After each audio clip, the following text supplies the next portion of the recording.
हमारे पार्टी के हों या हमारे पार्टी के नहीं हो, सभी जल्दी स्वास्थ्य लाभ करें और अमित शाह जी, येदियुरप्पा जी, सबको स्वास्थ्य लाभ हो। कार्ति चिदम्बरम जी का भी स्वास्थ्य लाभ हो, मैं ये कामना करता हूं। आप जरूर उस कामना को आगे बढ़ाइएगा। दूसरी बात है, थोड़ा वक्त दीजिए, क्योंकि आज मैं बहुत मर्माहत हूं जिस प्रकार की बातें दिग्विजय सिंह ने की है। देखिए, मुझे तो शक है, ये मनुष्य ऐसी बातें नहीं करते हैं।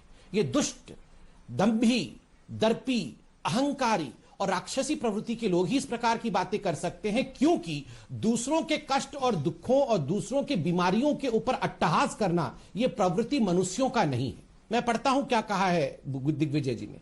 उन्होंने कहा है कि सनातन परंपरा और धर्म को नहीं मानने के कारण पुजारी को कोरोना पॉजिटिव, यूपी में कमला रानी का देहांत और स्वर्गवास, यूपी में अध्यक्ष को कोरोना हो गया, अमित शाह कोरोना पॉजिटिव हो गए, शिवराज जी हॉस्पिटल में चले गए हैं, कर्नाटक में मुख्यमंत्री कोरोना पॉजिटिव हो गए।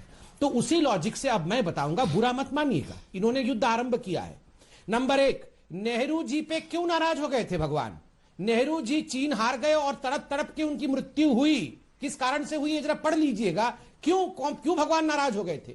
उस कारण से, इस लॉजिक के हिसाब से तो इंदिरा गांधी और राजीव गांधी जी के ऊपर तो भगवान बहुत रुष्ट हो गए होंगे, जो गोली खा के मरना पड़ा और चिथड़े उड़ गए राजीव जी के। मैं तो सम्मान करता हूं, आज भी मैं उनको शहीद कहता हूं, मगर आपके लॉजिक के हिसाब से तो प्रभु बहुत नाराज हुए होंगे। और तो और, विवाह संस्कार न मानने के कारण एक अंग्रेजी मेम के साथ, क्योंकि विवाह संस्कार में, हिंदू संस्कृति में विवाह संस्कार में धर्म, गोत्र इत्यादि का बहुत महत्व है, और राजीव गांधी जी ने विवाह संस्कार नहीं माना, सनातन धर्म को दरकिनार किया, इसलिए इस संस्कार की अन्यथा करने के कारण उनके घर में राहुल जैसा निकम्मा पैदा हुआ।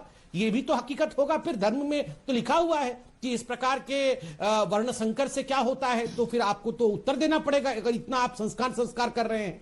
चौथी बात है, रोहित जी, एक कागज कलम में लिख लीजिए, अयोध्यावासी लिखिए मैं जो बोल रहा हूं अभी, और ये मैं प्रतिज्ञा करके बोल रहा हूं, जल हाथ में लेके बोल रहा हूं।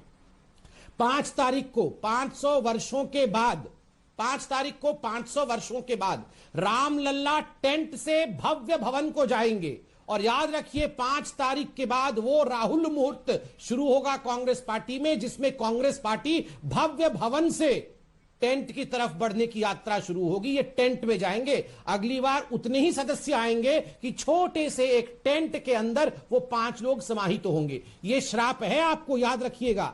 आपने मजाक उड़ाया है हिंदू संस्कृति का, हिंदू सभ्यता का, बीमार लोगों का। और मैं जाते जाते इतना भी कह दूं, कल ही आदरणीय सोनिया गांधी जी गंगाराम अस्पताल से डिस्चार्ज होके गई है।